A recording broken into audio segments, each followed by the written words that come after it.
inspiring people across the planet to be a little kinder and a little more gentle with each other, delivering inspirational TV, one story at a time, from my lounge to yours.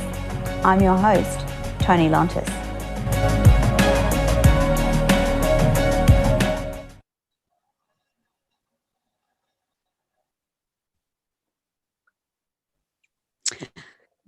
Good afternoon, Australia, and good evening, America.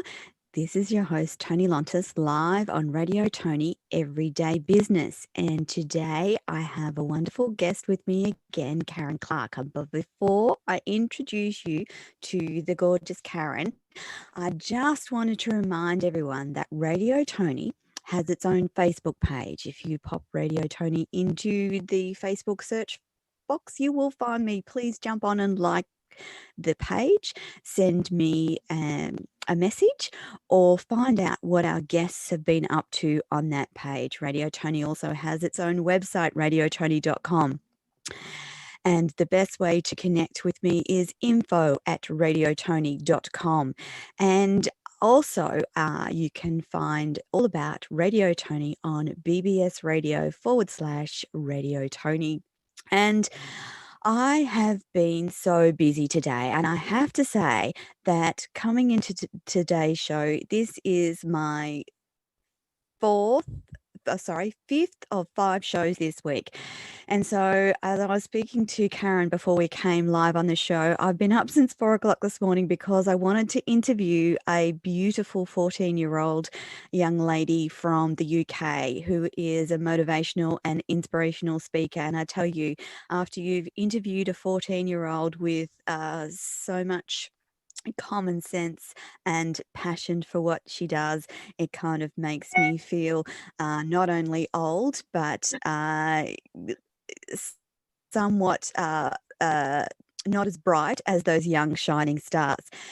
So it's a wonderful experience to be able to be on radio and talk to different people each week about what they do and how they do it.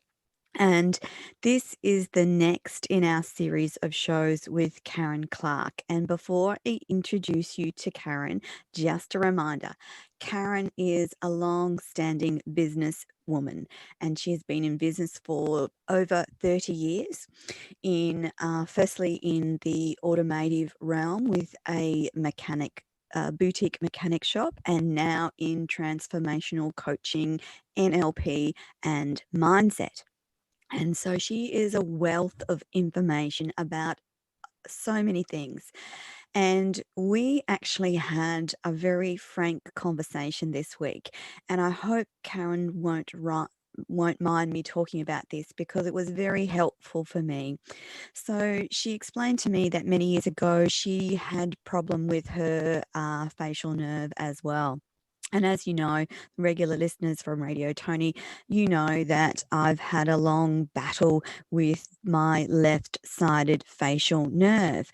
Mine was due to a congenital defect at birth, and the damage was done after surgery due to subsequent infections. Karen's, however, similar issues, but hers was due to let's say, a dicky nerve in her the facial branch in her head, and she required surgery to stop it misbehaving badly, which it did often, and which she put up with for many, many years. So we had this lovely conversation about what it's like to be in the world and show up imperfectly.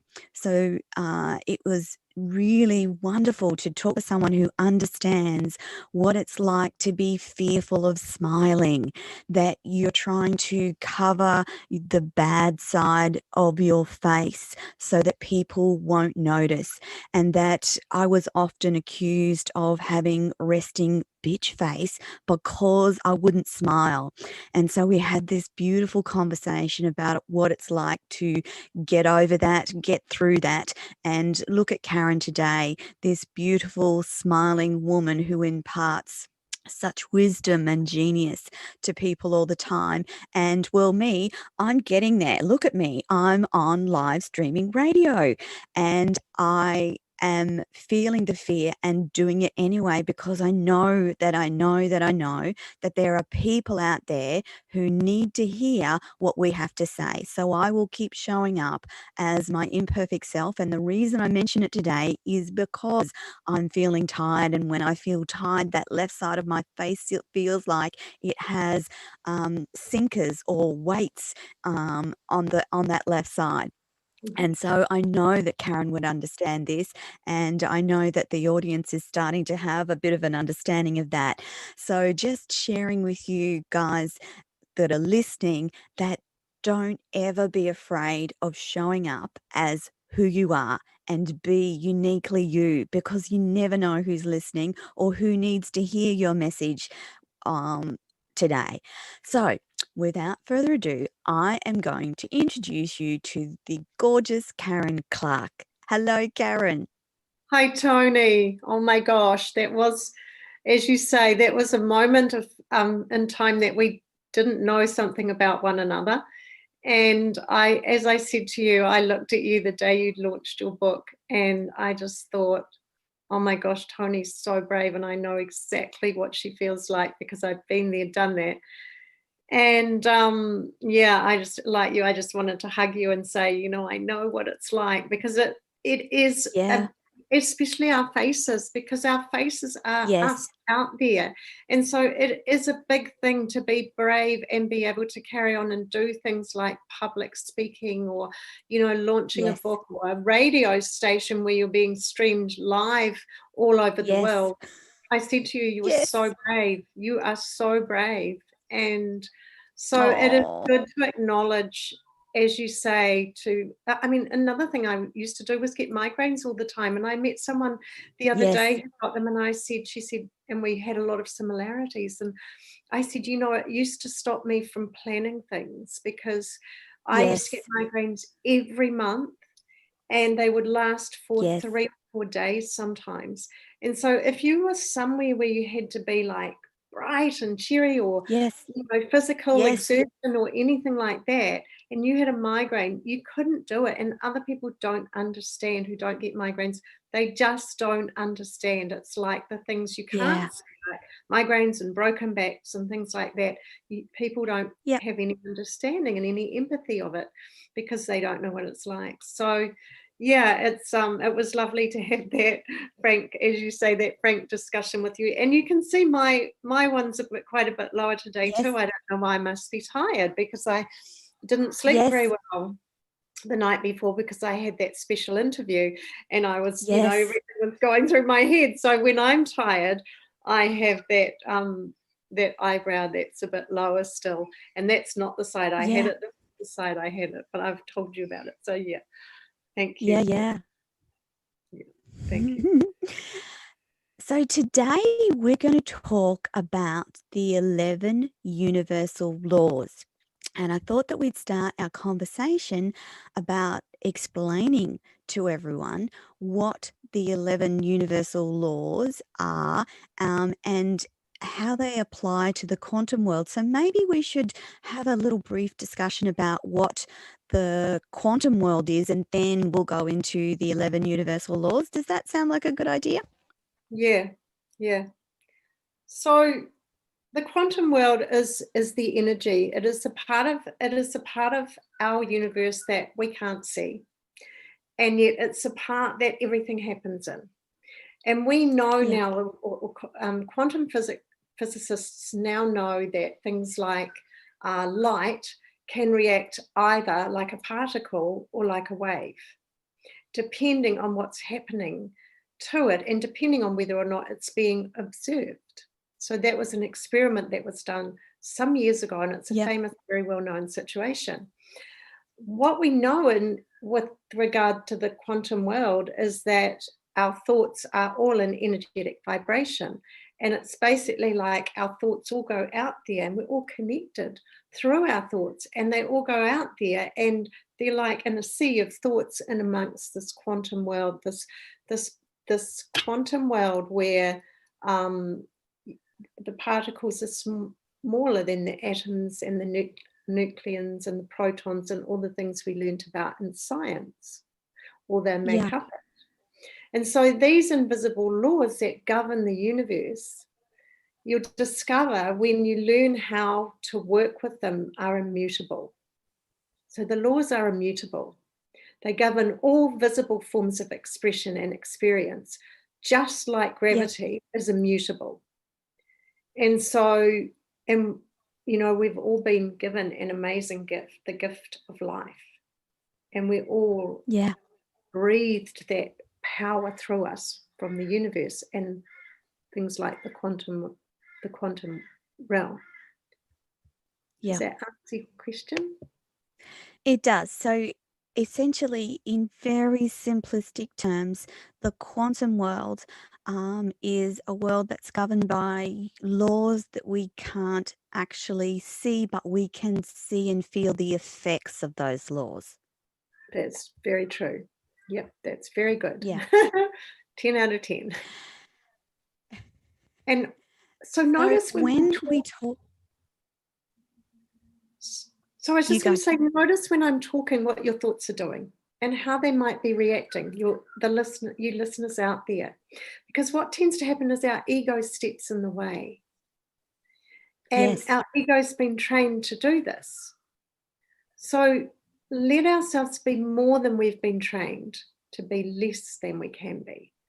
So listen and be open to what we've got to talk about today, and if your ego steps in, or you're knowing what we're talking about steps in, I ask you to just put it to one side for a bit and be open to what we've got to talk about today. So your ego might be stepping in and going, oh, I don't know about this conversation today. Oh, I don't think this is right for me. Oh, I've never heard of such rubbish. That's ego, isn't it, Karen? Yeah, and it's also our beliefs. You know, we all grow up with beliefs. They get instilled in us usually under the age of 10 or 8 even, and they get instilled in us by all of the people who love us.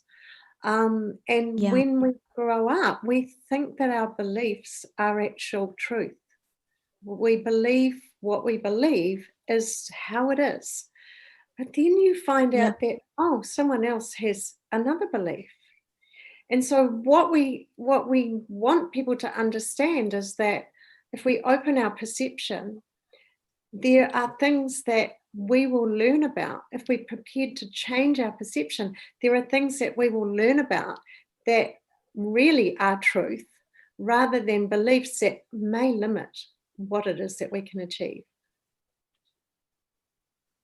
So we want to challenge you today to listen with an open mind and challenge what you currently think is true. Is it actually true? Or is there another way of thinking about things? And that leads us to the 11 universal laws. And this is Karen's area of expertise. So Karen, tell us about the 11 universal laws. Yes. Well, first of all, I want to tell you about one of the best books on the universal laws, and it's called Working with the Law by Raymond Hollywell. And I might just tell you a little story about that first, shall I, Toni? Yes. With my daughter, because stories always make things more interesting. So I have this book among many other books that I obtained, that I was given as part of my coaching when I was training. And, you know, my daughters have moved out of home, and at this point in time, they still had a lot of their stuff at my place. And so one daughter, my youngest daughter actually, who was studying at university in New Zealand to be a lawyer, had left a whole lot of stuff, and I decided it was time for her to come and get it. So I piled all this stuff together and said to her, you know, I said, will you come and get your stuff? And she said, yes.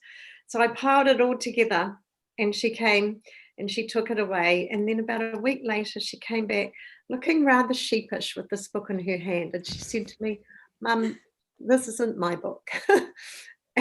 She said, I don't work with that kind of law, and it was Working with the Law by Raymond Hollywell, and I'd seen it and just thrown it in the pile thinking it was her book, when in fact it was the universal law that it was written about. So, you know, it's a very, very powerful book, and it's probably the best study of the universal laws that you can come across. The invisible laws of the universe, as I said before, they're as real as the law of gravity. So we all accept the law of gravity. We all accept the law of electricity or thermodynamics. Yes. So just to know that, just because we can't see them, or even we might not be aware of them, believe it. They always are at work. So you want to know about them, don't you, if they're always at work? Sure do. So we've got 11 laws. Let me run through what they are, and then I might talk about one in detail or two. Yeah. So the first law is the law of thinking. The second law is the law of supply. The third law is the law of attraction, which most of you will have heard about. The fourth law is the law of receiving. The fifth law is the law of increase, or we also say it should be the law of praise. Next is the law of compensation. Next is the law of non-resistance. Then there's the law of forgiveness, sacrifice, obedience, and finally, number 11 is the law of success, or that might even be 12. 1, 2, 3, 4, 5, 6, 7, 8, 9. I know. 11. So the law of success is number 11. So is there one in particular that you would like me to give more detail on? Well, before we do that, I was actually curious as to who developed these 11 laws, how they came into existence, and why we know about them now or are learning about them now. Okay. Well, why we learn about them is because all of our failures in life are due to taking sides with the finite around us, the stuff we know about, right? Yeah. But all success in life is due to taking sides with the law within us. So therefore, working with the law, as we talk about it, might be considered the same as taking the law into our own minds and our lives as a silent partner. So I also talk about how we co-create with the universe. So we're all creators anyway. As a human, you can't not create. And this is what we've talked about before. So we're all creating actually from our thoughts as a start.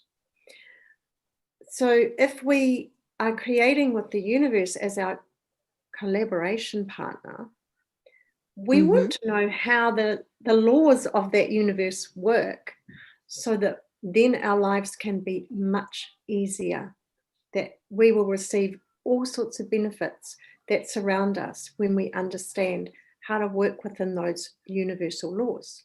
So when we understand the laws of the universe, what they are, how they work, and how to apply them, life gets easier and more successful, and it flows. Yeah. Yeah. Who created them is an answer. There may be many people who decided they created them. However, as I say, Raymond Hollywell is one of the first people who wrote that book and discovered these laws of the universe. And Karen, when did he actually do this? Is this relatively recent, or are we talking decades? No, Raymond, actually, I'm not sure when he wrote that book. Let me see if I can find it out. I can't answer that. I'd have to look it up and find out. That's okay. But it's not. We will park that. And sorry, it's not recently. It is decades ago. As most it is of this decades. Decades ago. Yeah. I don't know. So it's not new. It's not new. Yeah. None of this work I do is new. None of it. Yeah.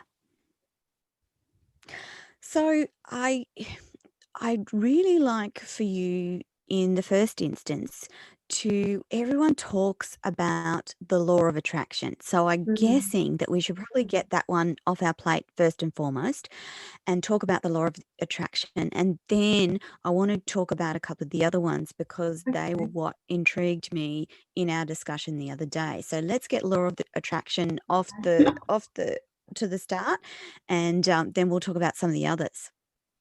Okay. So that's a good idea. So the law of Yeah. attraction basically breaks down to you attract what you give energy to. And so when it comes to the Yes. law of attraction, it does no good to desire something unless you truly expect it as well. Expect it will happen, Yes. either in Yes. part or in full. So just dreaming, if you're manifesting, you won't get it. You won't manifest it. You have to Yep. desire it and expect that it will happen with gratitude, gratefully expect it to bring that law of attraction into force. So, just like the Yes. pull of gravity, the expectation is the pulling the desire to become what you want. That's the principle of the law of attraction, and many people don't understand that. They think, oh yeah, if I just want something, it's going to happen. No, But there's another part of it that's equally important, isn't it? that's right. So the law of attraction is secondary to the law called the law of vibration. So those 11 laws I just listed off for you, those are Yes. all the main Yes. laws of the universe. However, there are many other laws that are like subsidiaries of those main Yes. laws. So the law of Uh-huh. attraction is actually a secondary law to the law of vibration. And our mind is a Yes. magnet and it attracts whatever corresponds to its predominant mental state.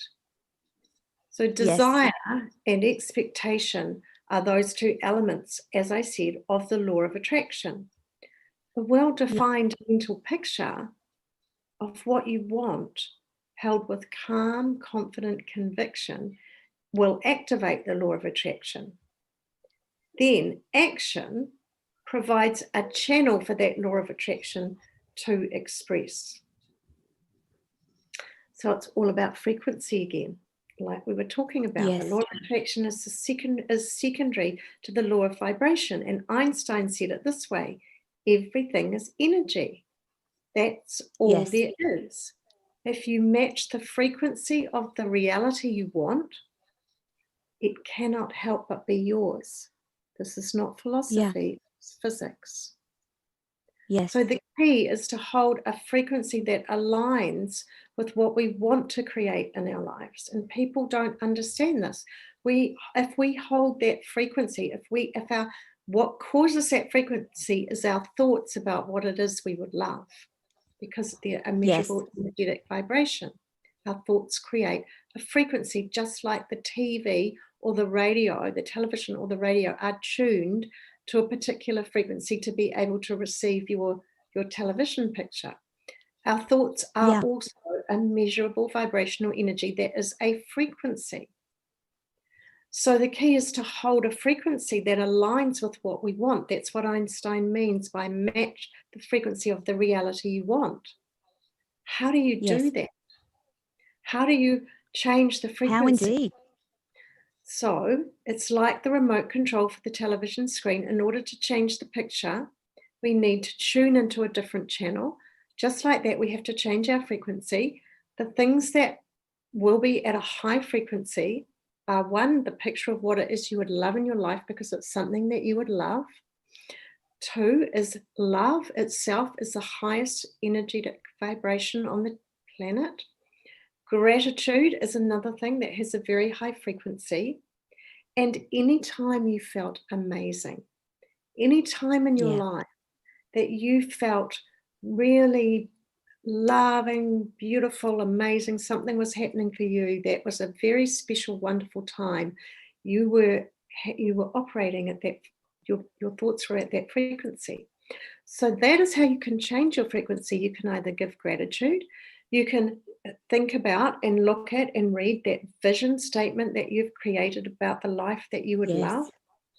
Or you can think about a time when you felt really, really amazing. When I want to do it, one of the things I think about is when my babies were born, because I Yeah. just had so much love in my heart when my children were born. I have 3 daughters that and when they were little babies, because I just loved having little babies that are just like little animals that, they can't do anything and you have to do everything for you. And I Yeah. had hormonal high.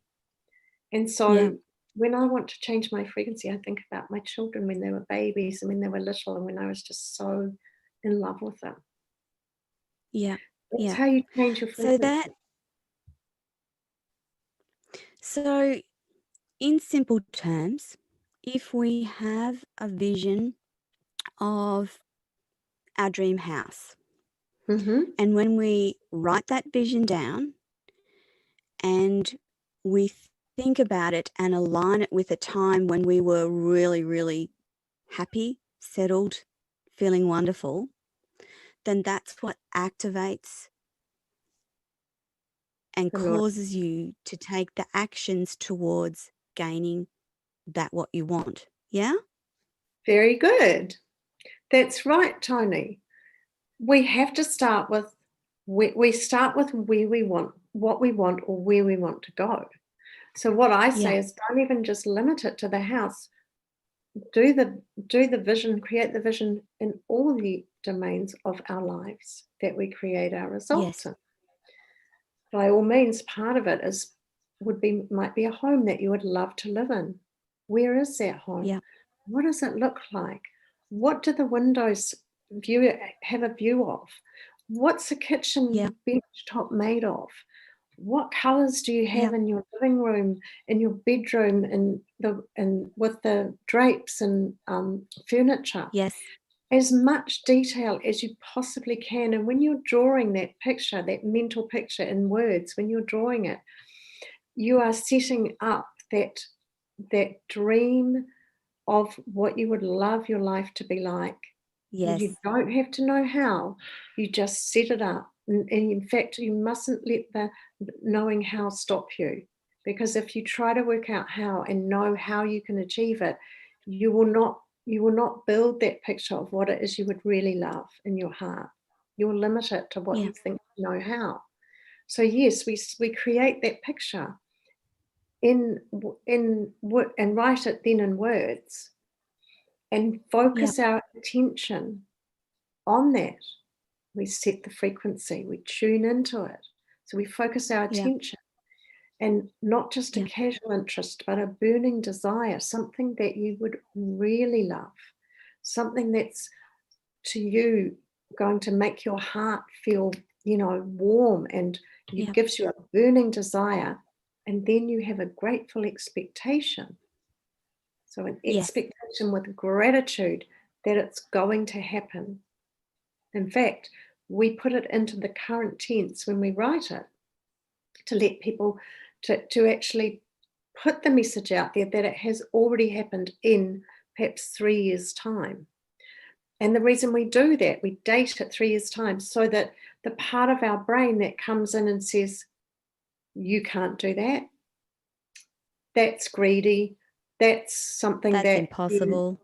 yeah, yeah. How do you think you're going to do that? You haven't done it up until now. What makes you think you can do that in 6 months' time? So we actually teach people to do this vision of the life they would love, and we teach them to date it for 3 years so that that part of our brain doesn't get activated.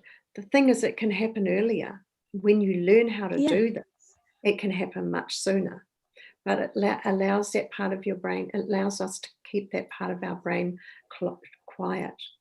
So then you have a grateful expectation. So a burning desire and a grateful expectation, the two things together bring that law of attraction into force. We have I to take it. remember, I was just going to say, I remember listening to one of Australia's favourite Olympians, Nat Cook, the volleyball part of the volleyball team, And from a very young age, she had desire to win a gold medal for Australia in volleyball. And she had this dream and she took it. She dreamed about it. She had a vision board, and she also did some really amazing things. So she slept in gold pajamas. She slept in gold colored sheets.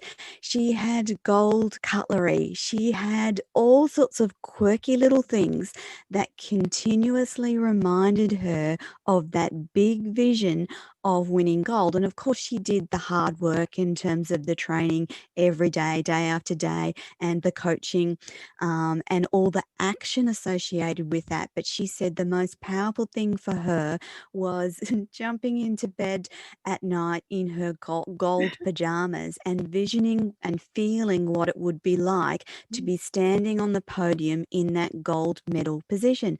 So Wow. it doesn't have to be a house. It could be anything, because everyone is uniquely human. Their goals, dreams, and visions are going to be uniquely theirs. So it doesn't have to be any one of the ones that we're mentioning today, but just examples of how this works in people's lives. It's a very powerful concept to grasp and to get into your life. So from Natalie's point of view, she wouldn't let anyone say silver around her. She wouldn't let anyone talk about silver medals or second place. In the last 12 months leading up to the games, she was solely and absolutely focused on gold. And of course she achieved it. It was inevitable. And I don't think people realize the power of our minds in determining the outcomes in our lives. And that's essentially what the power and the law of attraction is about. And it's one of the most popular ones because it's been popularized in recent times for people. But some of the other laws are equally fascinating and equally wonderful to try and understand. And one that I would really like to talk about this morning is the law of forgiveness. Okay, good. So just before we do, though, I just want to say one more thing about the law of attraction, if that's okay with you, Yeah, Toni. Is absolutely. just like you were saying, our minds are actually a magnet, and they attract Yeah. whatever, just like that girl, because that's what I want to address. They attract whatever Yeah. corresponds to its ruling state. So for her, her ruling state was the gold. And so whatever we Yes. image in mind, whatever we expect or think about all the time, that will tend to be brought into our lives. The things and conditions that we're in harmony with, because the universe thinks that what we pay our attention to is our Yes. intention. And the universe, we're all part of the universe. We are all it. The universe wants us to have what we want. So if we're thinking about something all the time, the universe gives it to us. What tends to happen is, so everyone should be doubly careful about what we think about, because our predominant mental Yes. attitude is the primary cause of most everything that comes into our lives. And so that's what Yep. that girl was very clever, because she knew that, and she was thinking about what she wanted. What we Yep. tend to do is think about what we don't want Yeah. without I don't realizing want it. to get sick. I don't want Yeah, to be poor. I don't want to be yeah, broke. That's yeah. focus on what you don't want. So you just want to cut that out of your brain when those thoughts come walking in and try and take away the good things in your life. Then you need to just kick them back out again, don't you, Karen? That's right. That's exactly right. So let's have a look at the law of forgiveness now. I hope that's been helpful, but if anyone wants any more information, I'm really happy to, for people to Yep, reach we're out going to and talk put about it. Karen's details.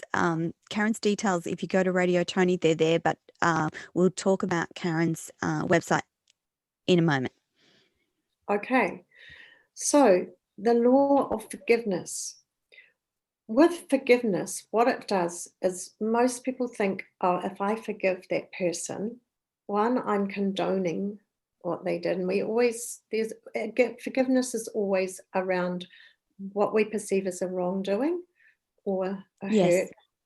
So what we tend to do is think, I can't forgive that person because that means, one, I'm condoning what they did, Yeah. and also, I'm giving them more than what I'm giving myself. Why would I do that? The thing Yeah. is, as long as there's someone jailed, there has to be a jailer. And forgiveness actually frees the one jailed, but most importantly, and more importantly, it frees the jailer to Uh-huh. a life of greater freedom, fullness, and joy. So what that means is, if I've got someone I think has wronged me and I forgive them, it Yes. actually frees me. So let me explain a bit more about that. Forgiveness is Yes. a shift in perception. It's a Yep. different view. It's like saying, oh, I'm going to take these glasses off now and look through different lenses, right? Put another Yes. pair of glasses on. It's a shift in perception. And one of the easiest ways to do that is to look at every act that any person does, every single act. Yes. Say it is either an expression of love or a call for love. Now, we already talked about love being the highest vibration Yes. of the universe. And if you look at every single act that every human does, and it's a difficult pill to swallow sometimes, and say every single Yeah. thing is either an expression of love or a call for love.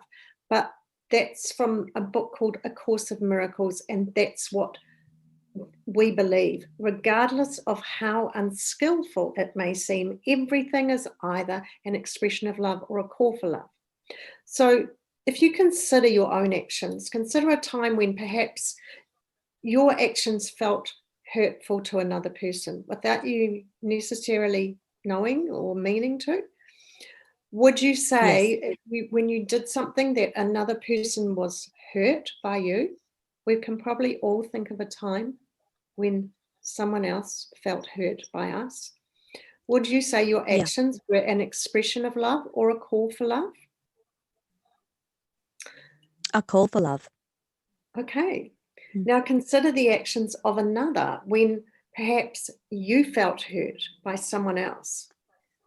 Would you Yeah. guess that their actions were a call for love or an expression of Yes. love as well? Call for love. And so, how does that shift things for you to consider that the other person's actions were either an expression or a call for love? So, let me tell you a bit more Yeah. about this book. A Course for Miracles goes on to say that forgiveness is a shift in perception that removes a block in me to my awareness of love's presence. Yes. So forgiveness is a shift in perception. It allows us to see things differently. It allows us to remove a block in us. The block was in me all along, and to my awareness of love's presence. So when we are able to recognize that another's actions come from either an expression or a call for love, but it's from love, Yeah. able to see Uh-huh. love's presence. And that is when the shift happens. And in that moment, we're able to see love, compassion. The moment we're able to see love, compassion happens. And compassion is the Yes. first opening for forgiveness. So let me tell you, forgiveness is a choice. It's a Yes. choice by us. And it has, what we observe is that no doubt each of us has or will have experienced betrayal. Our Yes. body betrays us, another person betrays us, an institution betrays us. Who knows how many people we think have betrayed us right now in this point in history, in history. Yes. When we get to decide whether we'll allow that experience to make us bitter or make us better. I hope you can understand my New Zealand accent. Make Yeah. Yeah. us bitter or better, right? And ask yourself, if there's a hurt that I'm still carrying, how can I rewrite that story in a way that is empowering? How can I turn that experience into something that makes me better rather than bitter? Yes. So it's a Yes. process too. Forgiveness is not anything that you can ever say, I've done it. Actually, it's helpful to remind ourselves that we learn to walk by falling down. You think about a little child of about 12 months when they are starting to learn to walk, between 9 and 14 months usually. And what happens Yeah. is they get up and they fall down, and they get up and they fall down. Just as a baby learns to walk by falling down and continuing to get back up, we learn to forgive Mm-hmm. by continuing to do the work and remembering that with each step we take, we get a little better at it. So there are Yes. times when our minds take us back to feelings of hurt and the Yeah. conversations in our head with the person who hurt us. But if we're doing the work of forgiveness ongoing, we're shifting our perceptions, we're reminding ourselves that every act is a call for love or an expression of love. And we're Yeah. choosing to allow that experience to shape us rather than shake us. We'll notice that over time, the feelings of hurt are replaced by feelings of compassion, love, Yes. and forgiveness. And then we can start to say, I wouldn't be the person I am today if I hadn't had my past, my history, and my story. Absolutely. And so I'm Yeah. grateful for that. And I'm grateful for the times that I feel Yes. the need to forgive. However, now I'm empowered, to have those feelings of compassion, love, and forgiveness and move forward in my life with everything I've learned up until now to take me through the next phase of my life. Yeah. And that's most powerfully displayed when you hear um, parents who have forgiven someone who has hurt their child.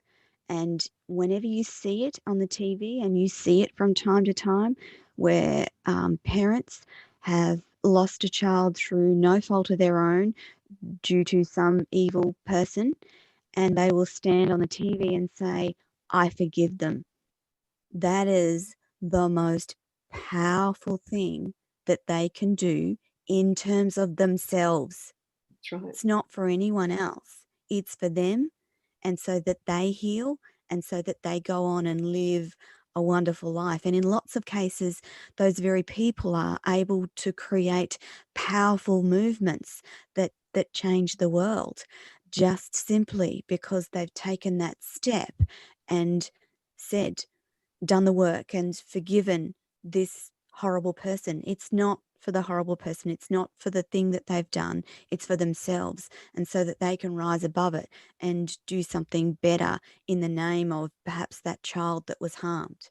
So again, another powerful law of the universe to grasp and understand and implement in our lives. Now, we've just probably got enough time for one more.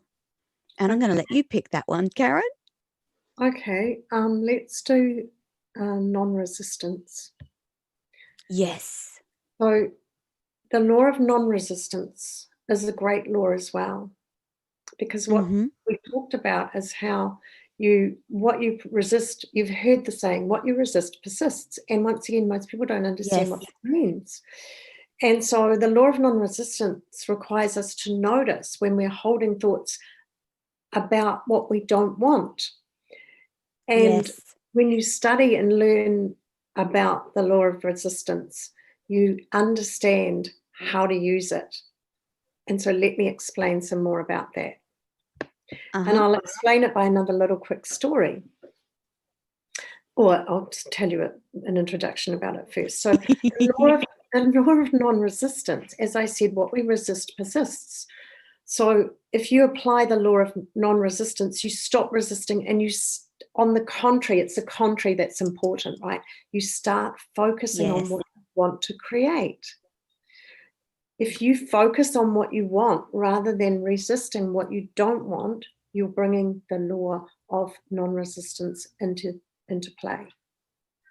Yeah. So I'll tell you a story about that. I used to be a motorcyclist. I grew up with motorcycles. My father taught me to ride when I was 12, and we all rode for years. I rode as my only form of transport. I had a motorbike from 15 until about 20, when I gave it up because I got sick of bad hair. Arriving to a date, to have a date with my boyfriend or whatever, and my hair was all stuck to my head from being under the helmet. So I gave it up, and then we all took up riding again. My father, my brother, and I. When I was in my 40s, and my brother was in his 40s, and my dad was in his 60s. And then my dad had an accident, so he dropped out, because we did have some family rides together, which was amazing. And then just my brother and some of his mates and myself would go out on motorcycle tours a couple of times a year, really, maybe three times a year, that's all. And so my brother was more experienced than me. He'd been riding for longer than I had again, and he had also raced on the beach and done all sorts of different kind of riding when he was younger. So he was a lot more experienced than me. So when we went out one day, he said to me, he used to tutor me a little bit and sort of say, hey, do this, don't do that. Try to teach me how to be a better rider. Because we were on fast super bikes or sports bikes, which are designed to be ridden fast, and we used to ride the back roads of New Zealand. And so one day we were heading off for this particular part of our journey, and he said to me, okay, Karen, we're going on this back road here. And these were back roads that were often just one lane. They were like a country road with just one lane, and you'd just go around the corners, and you couldn't always see what was around the other side, of course, and we would be riding fast enough that we would not be able to see what was around the other side until we were right at the apex of the corner. And so he said to me, one day if you come around a corner and there's something in your way, there's something on the road, maybe it'll be a boulder, maybe it'll be a branch of a tree that's fallen down. But he said, if there's something in your way, the first thing you must do is look for the gap. Look for where you can get around it. Look for where you want to go. Don't look at the obstacle, he said, because if you look at it, you will hit it. Yeah. And, when I learned this law of resistance, I always thought of this time when we were going out, and this is exactly it being applied, because he was saying, focus on what you want, not what you don't want. Don't look at the obstacle. And this is a wonderful law of life, because we all have challenges and obstacles that come up all the time. And what tends to happen, like I said, is we think 70 plus thousand thoughts a day, and most of them are about the challenges, the obstacles, the things that we don't want. And when we understand, hey, turn it around, move to what you do want, focus on what you do want, create the outcome that you want, create the vision of your ideal dream life and focus on that. It changes things. You're actually bringing this law of non-resistance into play, and you're applying it in your lives, just like all of the other universal laws that we apply. Yeah. So water shows us the way of non-resistance. Water is really powerful, but every turn it takes, it gets nearer to its goal. You know how water always takes the shortest possible route? Yes. And if we go through life fighting, opposing, resisting, arguing, we're bound to meet with many obstacles and likely to become so occupied fighting them that we lose sight of our real objective. Whereas if we make little of the obstacle and keep our minds on the objective or the desire or the outcome, and we might have to wind around a bit, but if we persevere, we will ultimately win. We will reach our goals and our dream life. Yeah. So that's another powerful one of those universal laws. Just a reminder, Karen, what was the book that you talked about? Miracles. A Course for Miracles, or the Raymond Holly. A Course of Miracles. Yes. Yes, that's another. So he wrote that as well? Pardon? He wrote A Course of Miracles as well? No, this is just one of the books that we use as a reference when we're talking about the Yes. law of attraction. A Course from Miracles was written by Helen Schuckman. Yes. A Course in Miracles. That's called, sorry, A Course in Miracles. Helen Schuckman. Very, Okay. very clever little book as well. I've heard Gabby Bernstein talk about Helen in a number of her talks that she does, and also in Gabby's books she makes reference to A Course in Miracles as well. So this is pardon me, current content, and current for our lives. And I think that the more that we start to learn about these things, and the more that we start to teach them and to help them play out in our lives, the better we become as humans and humanity. So I know that you've got this wonderful wealth of information, and I also know that you have a special gift for our listeners today. Do you want to tell them about that special gift, Karen? Yes, certainly. Well, as I've been referring all the way through, it's critical for you to start with that outcome, that vision of the life that you would love. That's a starting point for all of these laws. They all refer to it. Yes. I'm really happy to offer anyone who would like to learn how to do that and get in touch. I can prompt you and help you to get in touch with what it is you would love Yes. if you didn't think it was impossible, and create that vision statement, design your life. I'm happy to offer this hour of power, I call it, where sometimes it even Yeah. goes over an hour, and we really drill Yeah. down and get in touch with that ideal life that you would love and create. I teach you how to create that vision statement in detail as the starting point for all of this work, and how to make the quantum realm and the laws of the universe actually come into play for you, because they're doing it anyway, but you're doing it by default. Yeah. Why not do it by Yeah. design? So, Because truly, as humanity, there is enough abundance for everyone.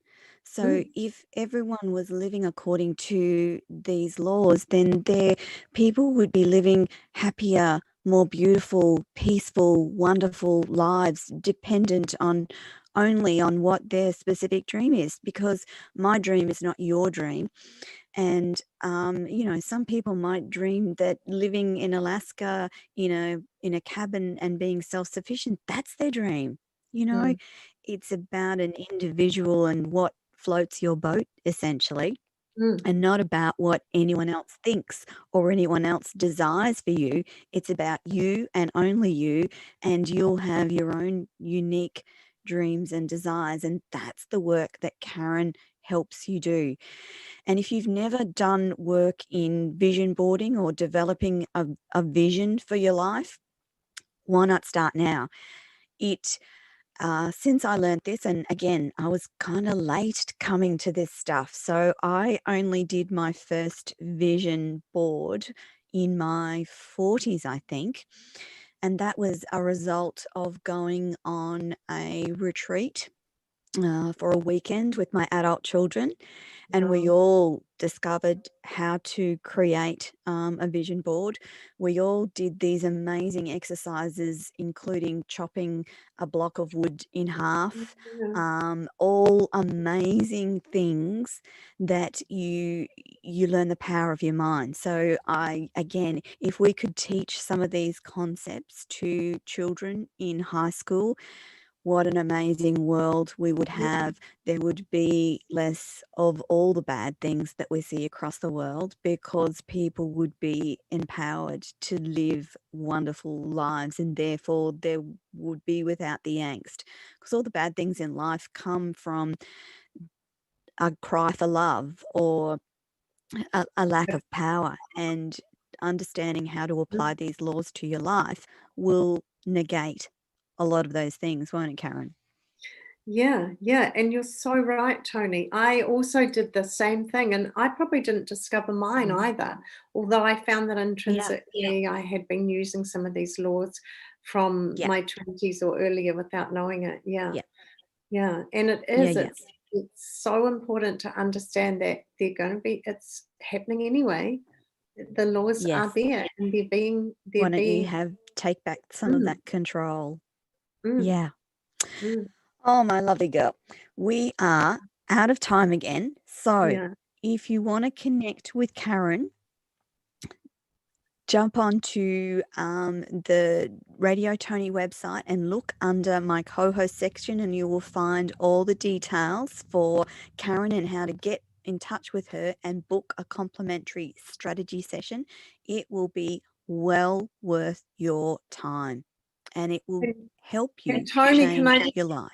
Oh, sorry. Yes, Can I just add, I can you're do good. it on Zoom, so I can do it anywhere. It doesn't matter where you In the are. world. Yeah. Yeah. Anywhere in the world, Karen is available for a free session. And so we are completely out of time again. Thank you, Karen, for another amazing show.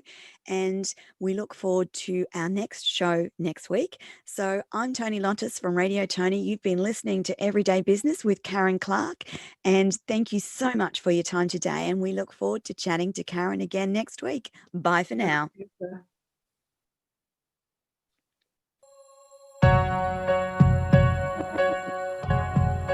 Thank you for watching and listening to Toni TV. For more inspirational stories, join us next week. Bye for now.